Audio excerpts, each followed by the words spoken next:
이강민의 잡지사 4월호 17번째 페이지. 잡지사 라디오 편성 물량 27분 30초는 이분에겐 세 발의 피가 아닌가 싶습니다. 피가 모자라진 않지만 늘 분량이 모자란 숭실사이버대 환경안전공학과 교수로도 계신 곽재식 작가와 함께합니다. 어서 오세요. 안녕하세요, 곽재식입니다. 자, 오늘은 곽재식 작가와 함께 우리 몸속의 피, 혈액에 대한 이야기를 나눠볼까 하는데요. 작가님 혹시 혈액형이 어떻게 되십니까? 저는 A형입니다. 소심쟁이! 소심쟁이. 우리 아나운서님께서는 어떻게 되시나요? O형입니다. O형이시군요. 소심쟁이. 삐쳤다. 삐쳤다.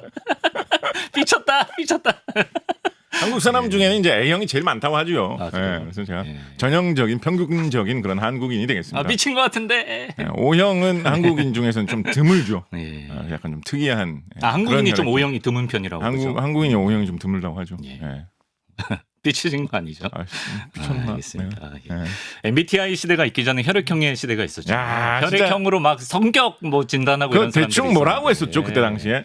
A형은 이제 소심쟁이. 소심하다. B형은 어떤 거죠? 약간 그 고집불통 독불장군. A, B형은 뭡니까? 노라이. O형은 어떤 거죠? O형이 약간 좀 무난하다. 본인 거라고 그냥 좋은 쪽만 기억하시는 거 아니에요. O형도 분명히 나쁜 게 있었던 O형이 것 같은데. 품성이 괜찮다. O형도 뭔가 나쁜 게 있었던 것 같은데. 바람둥이가 O형인가? 모르겠어요. 하여튼 모르겠네. 저는 진짜 세상이 발전하고 예. 인류가 진보하고 예. 문명이 좋은 쪽으로 계속 향상되고 있다라는 거를 정말 저는 절감하게 된 하나의 아주 중요한 한국사의 어떤 분수령 중에 예. 하나가 예. 이 혈액형별 성격력이 퇴진하고 MBTI가 그거를 대체한 거. 이게 저는 진짜 그래요? 세상이 긍정적으로 변한다라는 예. 저는 아주 큰 진짜 증거라고까지 생각하고 있습니다. MBTI는 맹신해도 될까요? MBTI도 물론 MBTI도 이제 좀 비과학적인 면이 좀 있다라고들 많이 하죠. 예. 그리고 맹신하는 것은 좀 부작용도 많이 있고 네. MBTI를 개발하신 분들도 엄격한 과학 이론에 따라서 치밀하게 조사를 해가지고 이게 만드신 거는 아니기 때문에 예. 분명히 한계가 많이 있는 건데 네. 그래도 MBTI라는 건 이거는 좀 이해할 수 있는 거잖아요 우리가. 16개잖아. 성격을 16가지 정도로 하여튼 좀 대충 이렇게 나눠놓고 그중에 나의 일상생활 속의 어떤 습성은 어떤 거에 제일 가까운 거를 고르는 거잖아요. 그렇죠. 그러니까 최소한 이게 흐름이 말이 되는 흐름이잖아요. 그죠? 그러니까 이거를 활용한다라는 거는 물론 지나치게 맹신한다면 그건 좀 과도하다라고는 할 수는 있겠지만 네. 뭔가 하여튼 이거는 생각해 볼 수는 있는 거예요. 일단은 네. 어떤 한 가지 수단으로. 이거 잘 맞아. 과학이야 MBTI. 그렇지만은 네. MBTI 이전에 정말 한국을 아주 막 휘몰아쳤던 예. 이 혈액형별 성격론은 이건 진짜 밑도 끝도 없는 거죠. 밑도 끝도 없는 거. 정말 1도 과학과 상관이 없다. 그러니까 굳이 파헤쳐 보자면 예. 정말 약간의 어떤 상관이 있긴 합니다. 그래요? 왜냐하면 이런 게 이게 이제 널리 알려졌다시피 예. 70년대 일본의 어떤 아저씨가 이게 아저씨하고 이 아저씨 아들인가 딸인가 하고 아마 쌍으로 책을 냈던가. 그래요. 근데 그게 이상하게 일본에서 인기를 끌어가지고 예. 70년대 이후로 일본에서 인기를 끌었고 예. 그거를 우리나라의 잡지나 뭐 이런 데서 좀 소개를 하다 보니까 예. 우리나라에서도 이상하게 7, 80년대 인기를 끌어가지고 우리나라에서 한 80년대, 90년대, 2000년대까지 거의 한 30년 동안 한국에 돌았던 이상한 속설이었고 90년대 말 2000년대 초에 약간 극치를 잃었던 적이 있었죠. 좀. 그렇죠. 예, 이거 한국하고 일본에서밖에 안 통하는 겁니다. 이거 일본에서도 좀 통하는 것 같고 이거 외국인들에게 그러니까 한국 일본 사람이 아닌 한국 사람은 우리나라 사람이니까 일본 사람이 아닌 다른 아무 외국인한테나 혹시 당신 혈액형이 뭐냐라고 물어보면 모르는 사람들이 되게 많습니다. 그 정도예요? 왜냐하면 대부분의 사람들이 혈액형을 그렇게 중요한 어떤 정보라고 생각을 안 해요. 웬만하면 뭐 혈액형 말고 자신의 어떤 예를 들어서 뭐 간 수치 얼마인지 아세요? 모르죠. 간에 크게 문제 있는 사람 아니면 그냥 정상이다 이거 말고 숫자 까먹잖아요. 그죠? 그 정도 대부분 개념이다. 사람들이 간 수치가 중요하잖아요. 사람 살 때. 근데 내가 정상이면 얼마였는지 뭐 다 그냥 있잖아요. 그죠?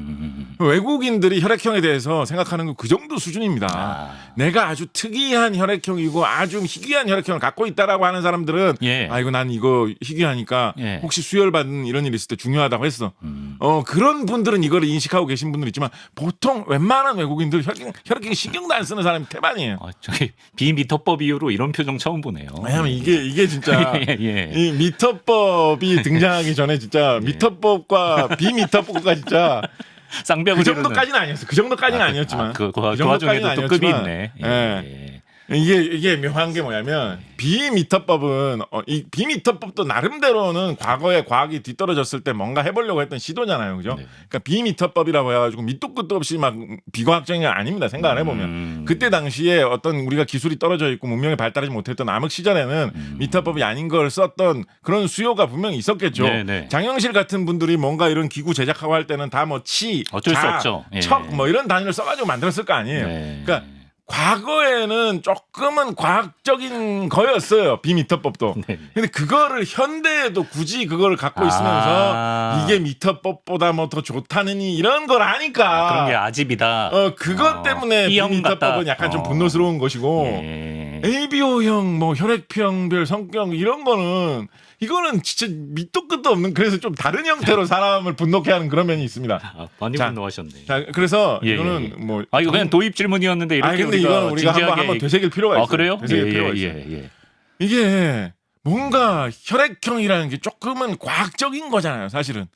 옛날에 뭐 조선시대 세종대왕 혈액형이 뭔지 아십니까? 몰라요. 아무도 모르죠. 이런 거는 현대 과학이 근대 과학이 발전되면서 네. 개발된 거거든요. 혈액형이라는 관념은. 네네. 그래서 언뜻 들었을 때 뭔가 과학적이고 체계적인 것 같은 느낌을 주는 말을 네.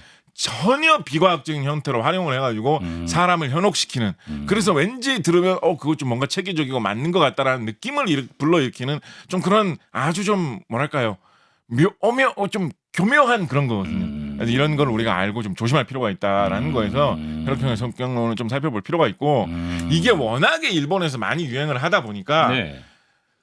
사람들이 이거의 배경을 나름대로 연구하고 캔 사람들도 있습니다. 아 그래요. 혹시라도 뭔가 관계가 있는 게 관련이 아닐까? 있을까? 관계가 있는 게 아닐까? ABO형 혈액형은 이 유전에 의해서 이루어지는 거잖아요. 그죠? 예. 그러니까 유전적으로 어떤 사람의 체질 사이에 상관관계가 나타날 가능성은 있지 않겠느냐라는 생각을 한 사람들이 있는 거예요. 예를 들어서 한국 사람들에 비해서 유럽 사람들은 뭐 예를 들어서 스웨덴 사람들은 더 키가 더 크잖아요. 네. 그죠? 네. 그리고 한국 사람들에 비해서 스웨덴 사람들은 이 피부에 멜라닌 색소가 더 없는 백인이기 때문에 피부암 같은 게 일어날 확률이 조금 더 높단 그렇겠죠. 말이에요. 그죠? 예. 그래서 유럽 사람들, 한국 사람들 섞어놓고 상관관계를 따져보면 네. 키가 큰 사람들이 피부암이 걸릴 확률이 조금 더 높은 이런 상관관계가 보일 수가 있겠죠. 그죠? 네. 물론 뭐 키가 크다고 무조건 피부암 걸릴 확률이 높아지는 건 아니지만 네. 그런 식의 상관관계가 나타나가지고 어느 정도 유추하는 데 도움될 수가 있겠죠. 그죠? 네네. 그래서 과학자들이 연구를 해보면 그런 게 조금 나타나는 게 있긴 있습니다. 예를 들어서 A형 같은 경우에 네네. 그런 체질적인 그런 상관관계 때문에 뭐 약간 위장이나 대장 같은데 특정 질환이 조금 더 나타날 확률이 높다. 뭐 이런 게 조사대에서 나타나는 것들이 일부 있기는 있습니다. 그럼 우리 뭐 코로나19 때도 그런 거 있었죠. 뭐 혈액형하고 코로나19에 뭐 감염되는 그런 거하고 관계가 있느냐 아니냐 이게 관계가 어느 정도냐 뭐 이런 얘기 있기는 있었죠. 그래서 그런 게 조금 나타날 수가 있기는 있습니다. 그런데 그 정도가 명확하게 뚜렷하게 많이 나타나는 게 없어요. 예를 들어서 뭐 A형 혈액형인 사람은 위가 튼튼하다더라 혹은 안 좋다더라. 그렇게 단순하게 나타나는 게 아니죠. 그렇게 단순하게 나타나는 게 없습니다. 그러니까 어떤 특정 질환을 그러니까 뭐 O형이 위 질환 중에서도 어떤 거는 O형이 더 잘 걸리는 것도 있어요. 그래서 미묘하게 조금 나타나는 거거든요. 그래서 그거를 성격에다 갖다 붙이는 거는 정말 뜬금없는 건데 거의 뭐 손금을 보고 이름 중간 글자가 무슨 글자냐 그런 거를 맞히는 정도의 아주 뜬금없는 갖다 붙이기인데 이상하게 이게 네 가지 정도면 이게 사람들이 좀 기억하기도 쉽고 좀 뭐 그럴듯하게 느껴지면서도 혈액형이라는 요 약간은 과학적인 느낌이 살짝 슬쩍 좀 냄새가 나는 거 요걸 결합해가지고 딴 나라에는 유행하지도 못하고 일본, 한국에서 지난 한 30년 정도에만 유행을 했었는데 일본인들은 아직도 여기에서 헤매고 있는 사람들이 많다. 이거 좀 더 하게 해주세요. 혈액형 특집이 아니에요. 일본인들은 아직도 여기서 헤매고 계신 분들이 있다고. 근데 우리 한국인들은 MBTI라는 대체제를 지금 가져와가지고 MBTI가 상대적으로 MBTI가 이렇게 폭발적으로 인기 있는 나라도 우리나라밖에 없어요. 사실은. 알겠습니다. 본국인 미국에서는 MBTI가 우리나라도 훨씬 인기가 없습니다. 없어요. 요새 일본 정도의 요새 유행하더라고요. 그거를 한국인들이 퍼뜨렸다는 얘기가 바다해요. 맞아요. 한국의 뭐 아이돌들이나 이런 사람들 MBTI 얘기 많이 하니까. 그런데 혈액형에서 MBTI까지 온 게 얼마나 큰 문명의 진보입니까? 장족의 발전이다. 네, 그렇습니다. 알겠습니다. 장난 한번 쳤다가 강의 한 편을 들었네요. 네. 별자리별 성격 물어보면 큰일 날 것 같습니다. 왜 굳이 도발하시죠? 소심쟁이라. 예. 피해 과학 본격적으로 진행해 보겠습니다. 우리가 이제 피 검사를 해보면 말이죠. 적혈구, 백혈구, 혈소판, 심지어 이제 염증 수치까지 정말 다양한 결과를 알 수가 있습니다. 네네. 근데 피가 어떤 성분들로 이루어져 있고 어떤 역할을 하길래 이렇게 다양한 정보를 우리가 피에서 얻어낼 수가 있는 건가요? 피는 일종의 약간 국 같은 것입니다. 국이요? 네, 한국식으로 따지면 국보다는 조금 더 죽에 가까울지도 모르겠는데요. 약간 그런 국 내지는 죽 같은 것입니다. 그렇다는 말은 이제 건더기가 있고 국물이 있다라는 거죠. 그래서 피를 갖다 놓고 가만히 오랜 시간 기다리면 약간 건더기는 아래쪽으로 좀 가라앉고 국물은 위쪽으로 좀 뜨는 그런 현상을 좀 볼 수가 있거든요. 네. 원심 분리기 같은 걸 분리를 하면 좀 더 뚜렷하게 그런 식으로 분리를 해가지고도 볼 수가 있죠. 그래서 건더기에 해당하는 부분, 약간 죽의 알맹이에 해당하는 부분을 혈구라고 하고요. 혈은 이제 피라는 뜻이고 네. 구라는 거는 이제 동그랗게 생겼다, 공 모양으로 생겼다는 뜻이죠. 네. 그래서 피의 건더기에 해당, 주로 이제 세포로 되어 있습니다. 그런 것들이 혈구라고 하는 거고, 네. 그 다음에 국물에 해당하는 부분을 흔히 이제 혈장이라고 하는데 여기서 장은 간장, 고추장, 된장이라는 뜻하고 비슷한 뜻의 한자입니다. 간장, 된장이라고 할 때 그 장하고 한자가 조금 다르긴 한데요. 과거에는 혈장이라고 할 때 그 장자를 간장이라는 뜻으로도 많이 썼거든요. 진짜요? 네, 그래서 혈장에서의 이 혈장 뭐 이런 말 쓰지 않습니까? 네. 피는 혈장과 혈구로 되어 있다라고 할 때 피에 들어있는 동그란 약간 새알 같은 느낌이죠, 그죠? 동그란 건더기하고 그 다음에 그 밑에 깔리는 약간 간장 소스 느낌의 국물하고 이렇게 피를 구분한다라는 게 혈장과 혈구라는 용어가 되겠습니다. 예. 혈구에 이제 백혈구, 적혈구, 혈소판 이런 게 있다라고 하죠. 그래서 혈소판이 되게 제일 작은 거고요. 네. 판 모양으로 납작하게 좀 생겼어요. 그래서 작고 판 모양이라고 해서 혈소판이라고 부르고요. 네. 혈소판이 뭔가 상처가 생겼을 때 혈소판이 이렇게 엉겨 붙어가지고 피가 새는 거를 막아주는, 피가 흘러 넘치는 걸 막아주는 그런 역할을 하는 약간 비상용으로 굴러다니고 있는 그런 수선용, 응급 대응용 물질이 이제 혈소판이라고 할 수 있을 것이고, 그리고 나면 이제 나중에 이제 주류를 차지하는 게 백혈구하고 적혈구죠, 그죠? 백혈구하고 적혈구 중에 네. 더 주류가 뭘까요? 그러니까 쉽게 생각하면 쉽습니다. 적혈구. 적혈구죠. 피가 빨간색인 거 봐도 네. 빨간색인 적색인 적혈구가 더 주류겠죠, 그죠? 적혈구가 혈구 중에서 제일 많고 적혈구가 피의 가장 중요한 역할 중에 하나인 몸속 곳곳에 산소를 운반을 해주는. 네. 사람은 여러 개의 이제 세포로 이루어져 있지 않습니까? 예. 수많은 수십조 개의 세포로 이루어져 있지 않습니까? 근데 이 세포들이 활동을 하기 위해서는 산소를 이용하는 화학 반응을 활발히 일으키면서 활동을 해야 되거든요.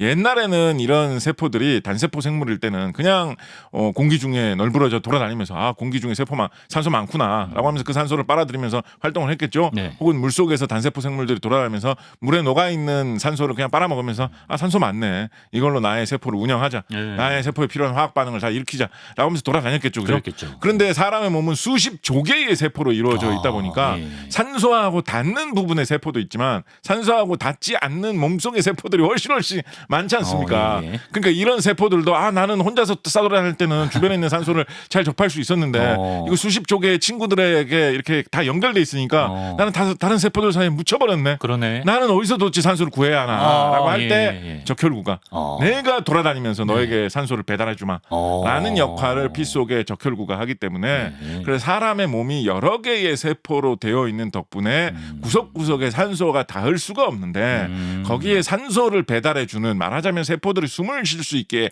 해주는 것이 이 혈액, 피의 가장 큰 역할 중에 하나인데 그거를 담당하고 있는 게 바로 적혈구죠. 그래서 적혈구가 제일 주류고 숫자도 제일 많다라고 볼 수가 있겠습니다. 백혈구는 제목은 백혈구입니다만 사실은 흰색이라기보다는 많이 모아놓으면 이제 햇빛 받으면 이제 흰색으로 대충 보여서 이제 백혈구라고 하는 건데 사실은 하나하나를 관찰을 해보면 투명색에 가깝습니다. 투명색. 우리 유리 같은 것도 투명하지만 그 유리 가루를 빻아가지고 이렇게 보면 흰색으로 보이잖아요. 그 비슷하게 백혈구 모아서 보다 보면 대충 흰색이네라고 해서 백혈구라는 이름이 붙은 것이고요. 얘는 뭘 해요? 약간 이름이 좀 성의 없게 붙은 느낌이 좀 있죠. 백혈구는. 지금 제가 설명만 좀 성의 없게 했나요? 그래서 백혈구는 사실은 한 가지 세포가 아닙니다.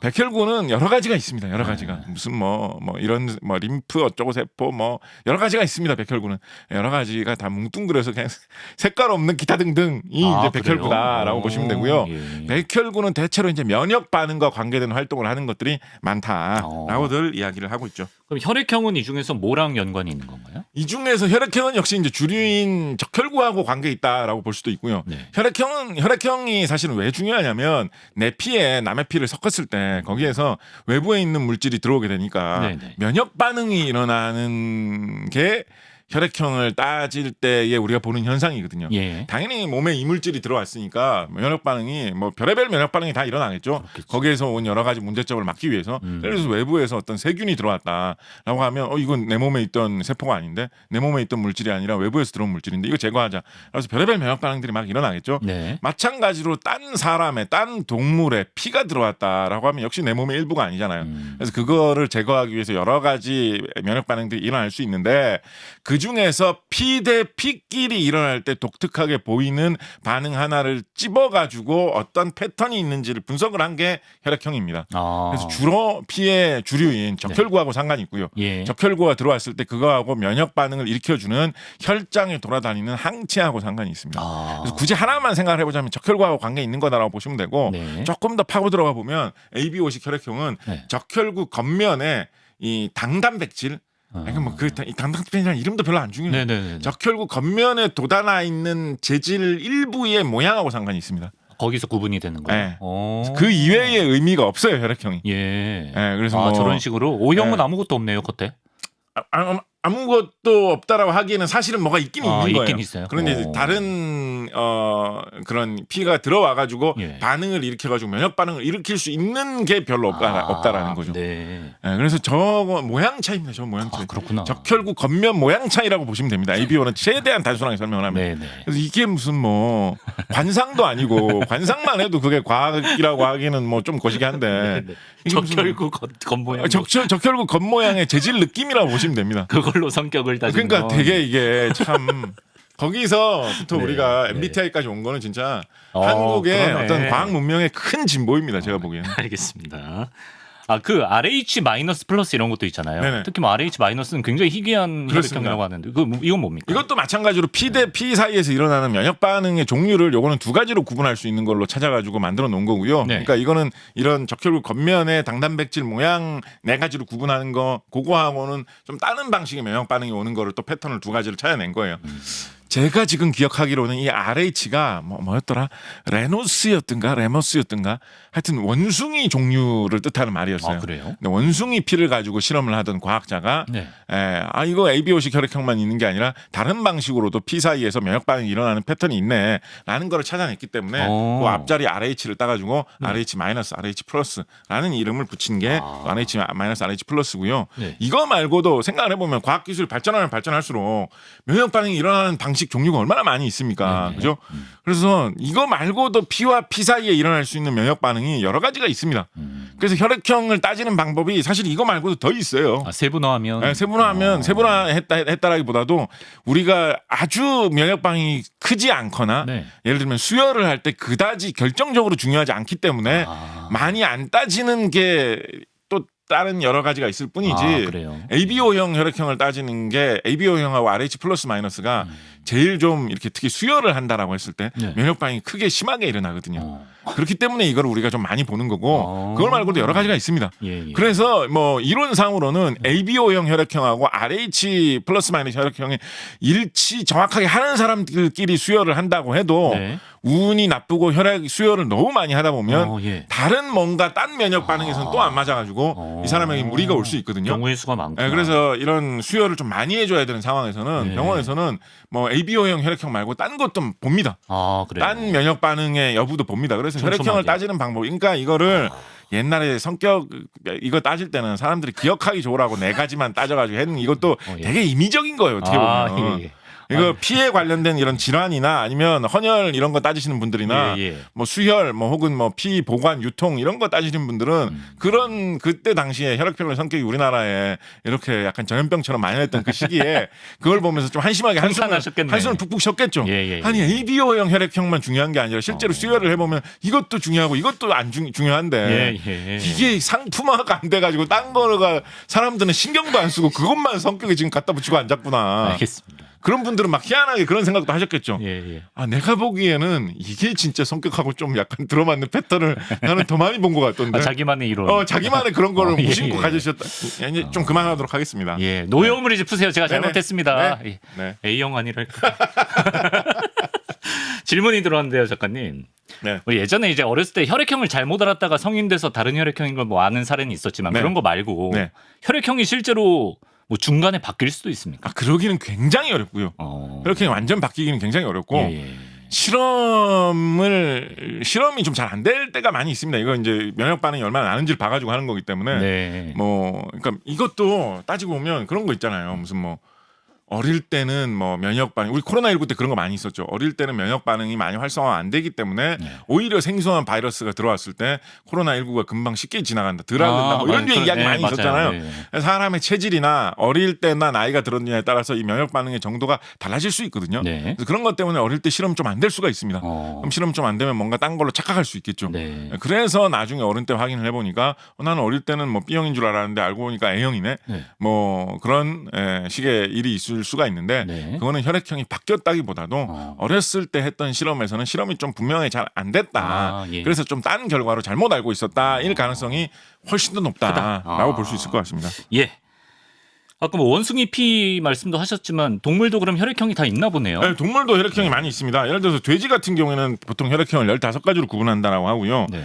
닭 같은 경우에는 16가지로 구분을 한다라고 합니다. 그러니까 이것만 봐도 사실 혈액형별 성격이 얼마나 말이 안 되는지 알 수 있겠죠. 인간이랑은 시스템이 같은 건가요? 시스템이 비슷한데 조금 더 세분화돼서 달라져 있습니다. 그럼 인간의 예를 들어 A형이나 뭐 닭의 A형이 있으면 서로 수혈하면 안 되잖아요. 그거뿐만 아니라 네. 동물 피를 사람에 넣는 거는 딴 면역 반응도 일어날 수가 있기 예, 때문에 예. 더더욱 해서도 안 되는데 인간하고 비슷하게 닮은 부분도 있고요. 근데 그것만 가지고는 얘네들끼리 수혈을 한다라고 생각을 했을 때는 얘네들은 그렇게 쉽사리 수혈이 안 된다. 다른 경우의 수가 더 많다라고 해가지고 네. 돼지는 15가지, 닭은 16가지 정도로 구분하고 어. 개 같은 경우에 되게 의견이 분분합니다. 그래요? 왜냐하면 개는 사람들이 많이 키우는 동물이고 실제로 개가 다쳤을 경우에는 개를 아끼는 개 주인들이 수혈을 시키거나 이런 일들을 많이 하기 때문에 네. 조금 더 세밀하게 보거든요. 그래서 개는 뭐 이렇게 혈액형을 따지는 시스템 이름도 뭐 한 두어 가지 있습니다. 그러니까 많이 통용되는 것만 봐도 네. 사람이 뭐 ABO식이라고 하면 개 같은 경우는 뭐 D 뭐 무슨 식 뭐 이런 게 뭐 그래요? 있고 막 뭐 그래서 혈액형 부르는 방법도 막 숫자로 혈액형을 부르고 뭐 좀 복잡합니다. 네. 그래서 어떤 데서는 옛날에는 개는 혈액형이 12가지가 있다, 뭐 14가지가 있다, 15가지로 봐야 된다, 뭐 여러 가지 있는데 요즘은 13가지로 보는 경우가 많이 있는 것 같아요. 그래요? 근데 요거는 뭐 이렇게 수의학 혹시 전공하신 분이나 이런 분들 보신다고 하면 업계 사정은 요즘은 이렇습니다라고 좀 댓글을 달아서 더 설명해 주시면 좋을 것 같은데 네. 근데 이것만 봐도 그럼 개는 성격을 13가지로 나눠야 됩니까? 네, 혈액형별 성격론이 얼마나 말도 안 되는지 동물 혈액형만 봐도 사실은 알 수가 있죠. 예, 알겠습니다. 인정합니다. 예. 요것도 궁금했습니다, 작가님. 우리 뭐 혓바닥을 실수로 깨물거나 할 때 피를 이제 맛보면 네. 그 쇠 맛 비슷하게 나잖아요. 네. 그건 그 맛의 정체는 뭡니까? 우리가 이제 주기율 표할 때 철편 하면서 네. 이걸 제가 말씀을 드렸었죠. 죄송합니다. 예, 이건 아까 적혈구의 최고 중요한 기능이 산소를 운반하는 거, 산소를 공급해 주는 거라고 했는데 산소를 공급해 주기 위해서 적혈구 속에 들어있는 물질이 헤모글로빈이고 헤모글로빈에서 가장 중요한 성분 원소가 철입니다. 철. 그래서 헤모글로빈에 항상 철이 들어있습니다. 사람의 피가 많이 필요하면 항상 철분이 있어야 됩니다.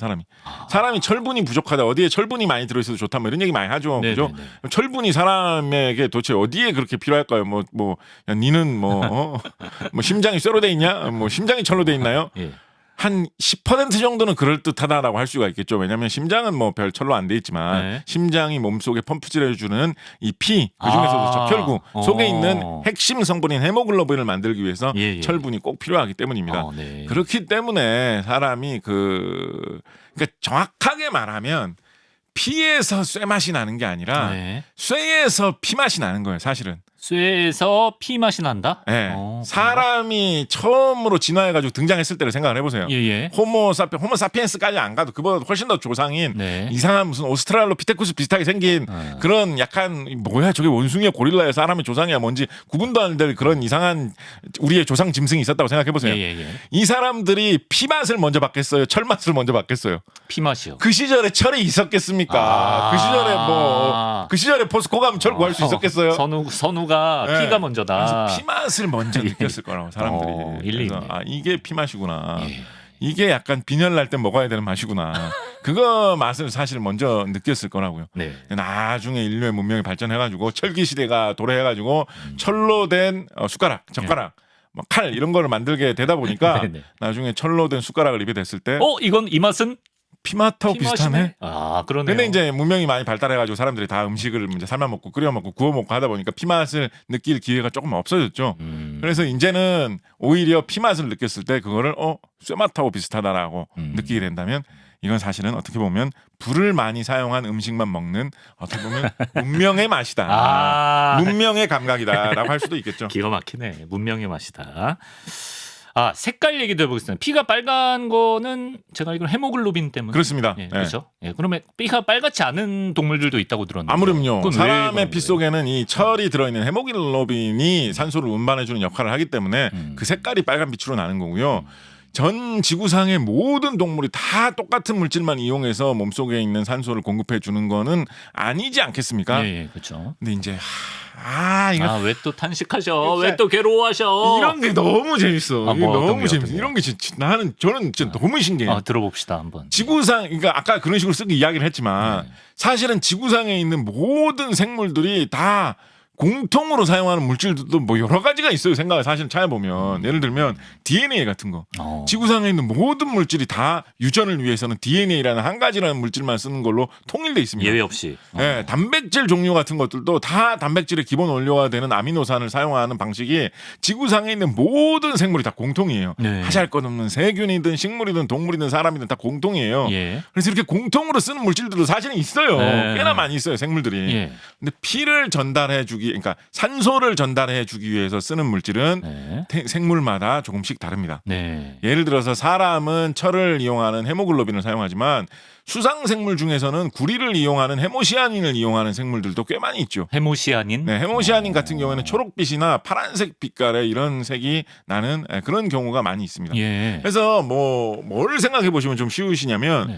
혹시 집에서 요리하시면서 오징어나 문어 같은 거 손질해 보신 분 계시면 예. 고등어 같은 거 손질해 보시면 시뻘건 핏물이 뚝뚝 떨어지지 않습니까? 네. 근데 문어나 오징어를 손질해 보시면 빨간 핏물이 나는 거를 경험해 본 적이 없다라는 생각이 드실 거예요. 검푸른 느낌. 네, 그렇죠. 그래서 얘네들은 헤모시아닌이라는 붉은 빛이 안 도는 다른 물질을 피해서 산소를 운반하는 용도로 사용을 하기 때문에 그런 핏빛 색깔을 보기가 어려운 겁니다. 그거를 잘 추천해 보면 약간 초록색 빛깔이나 파란색 빛깔 같은 식의 피를 좀 뽑아서 볼 수도 있어요. 네.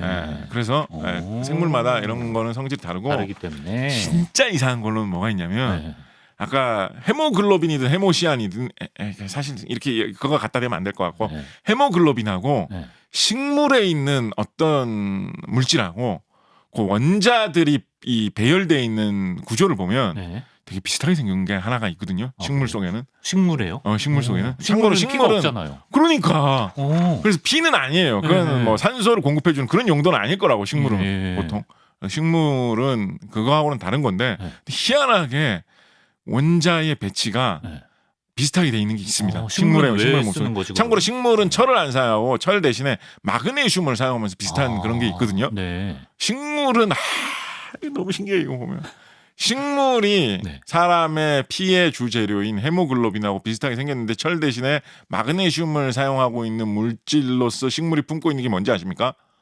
식물 속에 들어있는 물질 중에 우리가 아는 게 그렇게 많지는 않아요. 피톤치드. 아니에요. 꽃가루. 뭐. 더 좀 핵심적인 거예요. 엽록소입니다. 엽록소. 초록색으로 만드는. 오. 식물은 엽록소가 그게 식물의 약간 아이콘이잖아요. 그죠? 그렇죠. 사람의 어떤 피가 빨간색인 게 약간 생명력의 상징이라면 식물은 약간 녹색인 게 식물의 뭔가 그린 이러면 뭔가 식물의 어떤 싱그러운 느낌 주잖아요. 예. 식물의 초록색을 내는 엽록소는 철 대신에 마그네슘을 쓰는데 그 모양은 희한하게 헤모글로빈하고 좀 닮았어요. 그게 색깔 버튼이네. 모르겠어요. 이게 사실은 또 더 진지하게 연구하시는 분들이 계십니다. 예. 이게 알고 보면 언젠가 아주 먼 옛날에 지구상에 생명체들 별로 없을 때는 네. 식물과 동물 사이에서도 공통된 어떤 조상이 있었겠죠, 그죠? 근데 그 조상이 나중에 이렇게 점점 진화를 하면서 서로 다른 후손을 남겼는데 하나는 식물이 돼가지고 그 뭔가 색깔을 띠는 그 성질에다가 마그네슘을 활용을 하면서 광합성을 하는 용도로 엽록소를 많이 만드는 쪽으로 진화를 했고 예. 하나는 거기에 대신에 철을 재료로 사료를 해가지고 네. 그걸로 몸속에 산소를 공급하는 그런 물질로 활용을 해가지고 네. 사람처럼 몸에 피가 도는 동물로 진화를 했다라는 식으로 뭔가 생각을 해볼 수도 있지 않을까의 이야기들이 있는데 신기하다 이거. 그런 걸 생각을 해보면 이런 구조의 헤모글로빈처럼 생긴 이런 모양의 어떤 특징이나 비밀이나 뭐가 그렇게 이 물질의 어떤 독특한 그런 장점이길래 이 물질이 이렇게 여러 가지 용도로 서로 다른 곳에 수많은 생물들이 쓰고 있나라는 걸 생각을 해보면 또 자연의 신비함에 또 우리가 또 숙연해지곤 하죠. 이것도 궁금해서 좀 짧게 답변이 되실지 모르겠습니다. 짧게요. 체할 시간이 많이 지나서. 벌써요. 우리가 체할 때 손 따잖아요. 민간요법으로. 네. 그때 이제 약간 좀 검붉은 피가 나면 네. 이제 안 좋은 피, 나쁜 피, 죽은 피가 빠졌으니까 금방 낫겠다. 네. 이런 얘기 하는데 네. 진짜 뭐 검은색 피는 안 좋고 뭐 이런 게 있습니까? 이게 뭐 따는 거 이런 거는 사실은 이건 민간요법의 영역이기 때문에 뭔가 과학적인 그런 게 아닙니다. 그리고 의사 선생님들은 이거 웬만하면 하지 말라라고 얘기하시고 있어요. 그러니까 이게 효험이 있다라는 게 과학적으로 증거는 별로 안 나오는데 비해서 심리적 효과인 거. 그러니까 뭐 의외로 뭐 효과가 있을 수 있죠. 사람에 따라서는 그러니까 이건 과학적인 거 아니에요. 지금부터 드릴 말씀 그냥 약간 소설 같은 거라고 보시면 됩니다. 네네. 예를 들어서 어떤 특정한 신경을 딱 자극을 해가지고 그 신경에 강한 어떤 신호가 들어오는 거 바람에 약간 배 아픈 느낌을 좀 덜 느끼게 된다. 뭐 이런 게 있을 수도 있죠. 근데 그런 게 있는지 없는지 과학적으로 증명은 안 된 데 비해서 이 사람의 몸에다가 일부러 바늘을 찔러 넣는 행위잖아요. 그렇죠? 네. 근데 그 바늘에 무슨 세균이 묻어 있다거나 바이러스가 묻어 있다거나 몸에 들어가면 안 좋은 성분 같은 게 거기에 있다라고 하면 그것 때문에 잘못해서 감염이 일어나가지고 오히려 앓게 되는 일이 일어날 수 있을 확률이 있다라고 의사 선생님들은 이야기하시거든요. 그래서 의사 선생님들은 웬만하면 하지 말라라고 하는데 뭐 그렇게 해서 뭐가 좋은 게 있는지 없는지는 민간요법의 영역이기 때문에 과학적으로 별 탐구된 게 없습니다. 오케이. 그리고 그거를 탐구하기도 되게 안 좋아요, 사실은.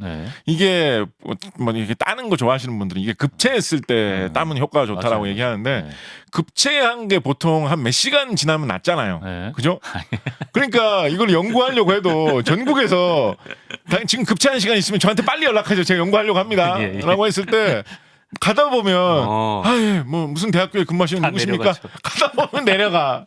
연구하기 되게 안 좋은 분야 중에 하나거든요. 근데 이제 검은 피가 진짜 뭐 죽은 피라는 건 맞는 거예요? 그거는 좀 아닐 가능성이 높습니다. 왜냐하면 어디에 언제나 사람 피를 찔러보면 좀 이렇게 색깔이 선명한 빨간색이 나올 때도 있고 검죽죽한 피가 좀 나올 때도 있는데 색깔이 선명한 빨간색을 띠는 거는 아까도 말씀드렸지만 헤모글로빈이 산소를 운반할 때 헤모글로빈이 산소와 결합했을 때 그 전형적인 붉은색을 나타내는 거거든요. 그래서 산소가 많은 상태의 피가 아주 선명한 붉은 피고 산소가 좀 없는 상태의 피가 그냥 좀 거무죽죽한 피다라고 할 수 있기 때문에 물론 뭐 그런 상상은 해볼 수 있죠. 뭔가 내가 몸에 지금 산소가 좀 부족하게 돼가지고 그 피가 좀 거무죽죽하게 됐나? 뭐 이런 상상은 해볼 수가 있는데 그런 것보다는 그냥 산소가 정맥 쪽에 있는 피가 산소가 부족하죠. 그래서 그냥 정맥에 있는 피가 좀 보인 것 같다. 민간요법 정도로 그럴 확률이 높다라고 보시면 되겠습니다.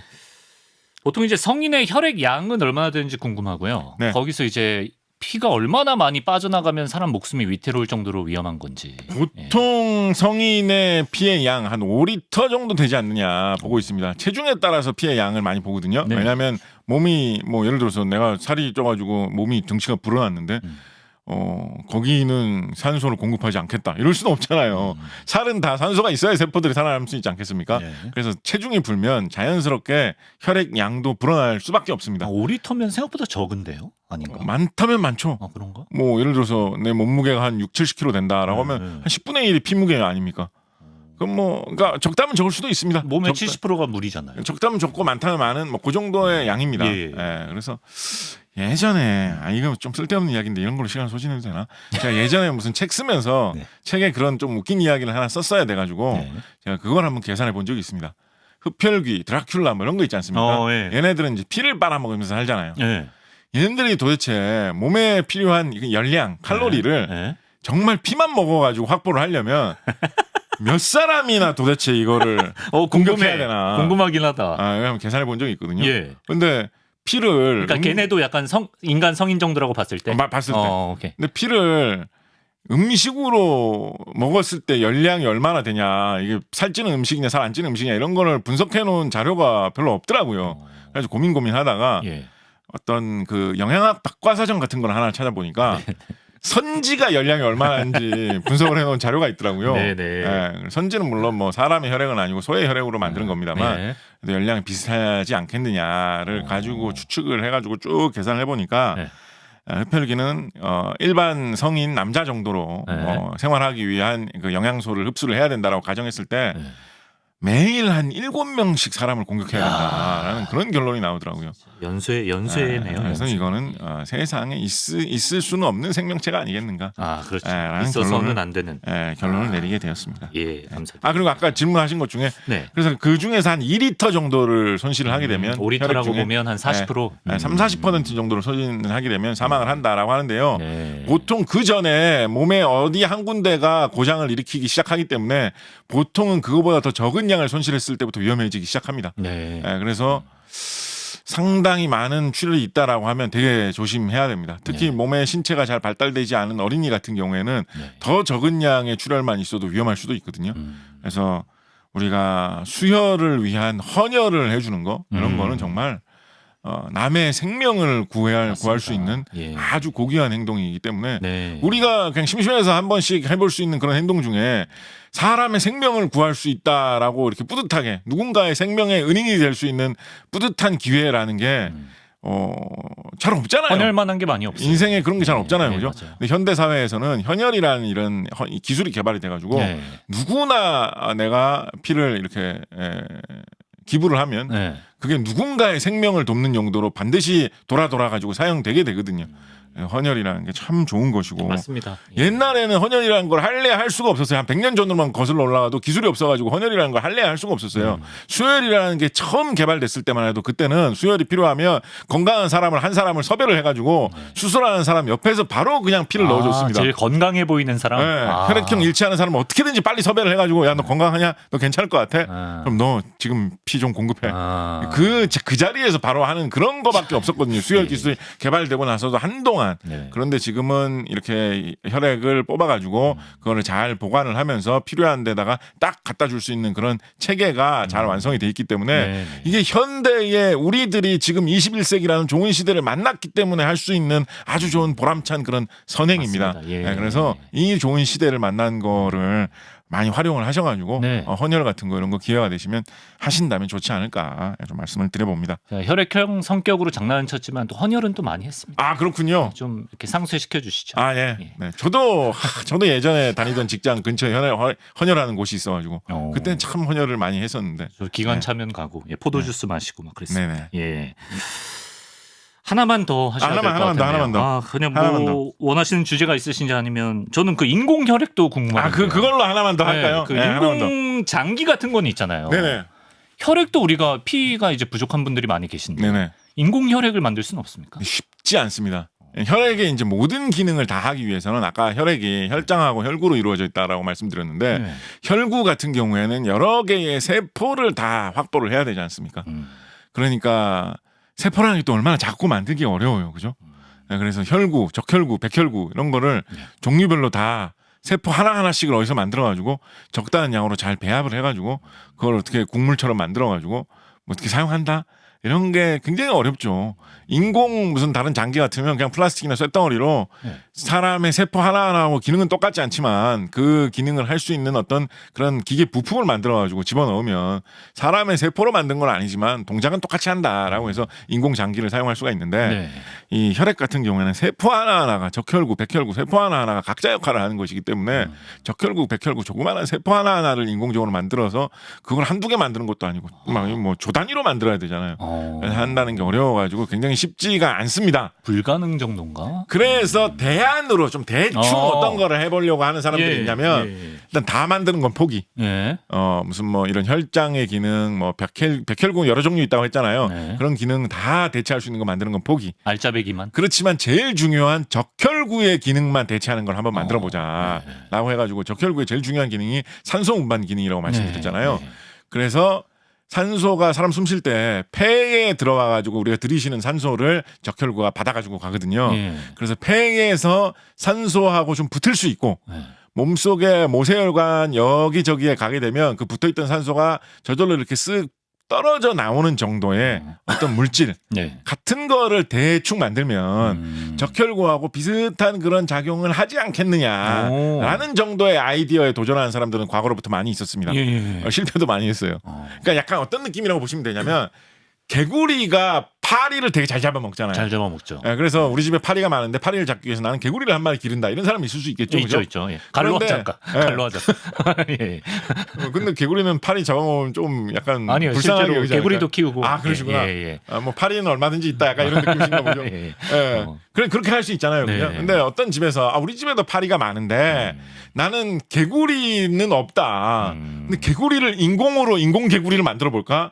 그건 너무 어려운 거예요. 개구리를 어떻게 인공 로봇 개구리를 어떻게 만들겠어요, 그죠? 그렇죠. 그래서 개구리의 핵심적인 기능이 뭐야? 혓바닥. 파리가 왔을 때 혓바닥으로 잡는 거 아니에요, 그죠? 그렇죠. 예. 그러니까 나는 끈끈이 테이프만 하나 만들어가지고 그걸 붙여 넣으면 네. 개구리처럼 막 개구리 울면서 뛰어다니고 이런 거 다 못하겠지만 네. 파리가 달라붙는 거 그거 정도는 할 수 있지 그런 않겠느냐? 느낌이구나. 라고 해서 훨씬 더 단순한 장치를 개구리 대용으로 사용하는 집이 있을 수 있겠죠, 그죠? 네. 왜 이렇게 좀 비현실적인 이야기를 예시로 들었을까요? 그러니까 적혈구의 산소 전달 기능. 그래서 적혈구에 산소가 폐에 있을 때는 붙고 네. 폐에서 멀어졌을 때는 그때쯤 되면 산소가 떨어져 나오는 네. 그 정도의 끈끈함 정도를 가지는 물질을 인공적으로 만들면 적혈구 대용으로 쓸 수 있지 않겠느냐라는 연구를 한 사람들이 많았는데 실패한 사람들이 많다가 네. 작년에 일본의 네. 나라 현리의과대학에서 예.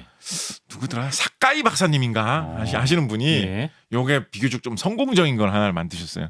좀 요건 될 것 같다. 요거는 적혈구 정도 기능을 어느 정도 할 수 있는 것 같다라는 물질을 만들어 가지고 저 왼쪽에 있는 건가요? 네, 인공 혈액이? 만들었거든요. 근데 희한한 게 뭐냐면 그 물질을 만들어 가지고 보니까 색깔이 약간 보라색이 나는 거예요. 진짜 색깔이 왜 저래? 되게 네. 인위적이다 진짜. 네, 그래서 이거를 만약에 진짜 피 대신에 사용한다면 약간 보라색 피가 그러니까 아까도 말씀드렸듯이 저것만 넣으면 안 됩니다. 큰일 납니다. 저기에는 뭐 적혈구, 그러니까 백혈구 기능도 하나도 없고 예. 혈소판 기능 같은 것도 별로 없기 때문에 네. 저것만 온몸이 보라색 피로 되면 그러면 되게 위험해요. 어. 근데 이제 만약에 급하게 피가 너무 없다 이럴 때 네. 적혈구만이라도 조금 있으면 좋겠는데라고 싶을 때는 저거를 좀 대신 쓸 수도 있지 않겠느냐라는 쪽으로 개발한 거거든요.